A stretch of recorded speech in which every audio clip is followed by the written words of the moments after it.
بسم اللہ الرحمن الرحیم۔ رسول اللہ صلی اللہ علیہ وآلہ وسلم نے ارشاد فرمایا، جب تم رات میں کتوں کا بھونکنا اور گدھوں کا رینکنا سنو تو اللہ کی پناہ مانگو، کیونکہ وہ ایسی چیزیں دیکھتے ہیں جنہیں تم نہیں دیکھتے۔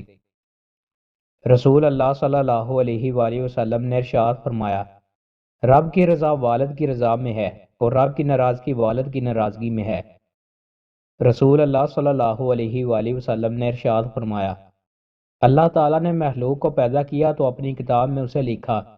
اس نے اپنی ذات کے متعلق بھی لکھا اور یہ اب بھی عرش پر لکھا ہوا موجود ہے کہ میری رحمت میرے غضب پر غالب ہے۔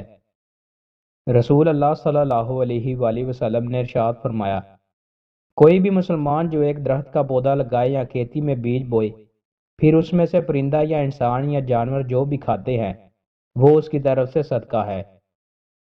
رسول اللہ صلی اللہ علیہ وآلہ وسلم نے ارشاد فرمایا، اگر تمہیں یہ بات پسند ہے کہ اللہ اور اس کا رسول تم سے محبت کرے تو پھر 3 عادات کی حفاظت کرو: سچی بات کہنا، امانت ادا کرنا اور بہترین پڑوسی بننا۔ رسول اللہ صلی اللہ علیہ وآلہ وسلم نے ارشاد فرمایا، آدمی اپنے اچھے اخلاق کی وجہ سے رات کو قیام کرنے والے اور دن کو روزہ رکھنے والے کے درجات کو پا لیتا ہے۔ رسول اللہ صلی اللہ علیہ وآلہ وسلم نے ارشاد فرمایا، منصب طلب مت کرو، اس لیے کہ اگر مانگنے سے وہ تمہیں ملا تو تم اسی کے سپرد کر دیے جاؤ گے، اور اگر وہ تمہیں بن مانگے مل گیا تو تمہاری اس میں مدد ہوگی۔ رسول اللہ صلی اللہ علیہ وآلہ وسلم نے ارشاد فرمایا، جب کسی آدمی کو غصہ آئے اور وہ یہ کہے، اعوذ باللہ، میں اللہ کی پناہ میں آتا ہوں، تو اس کا غصہ ٹھنڈا ہو جائے گا۔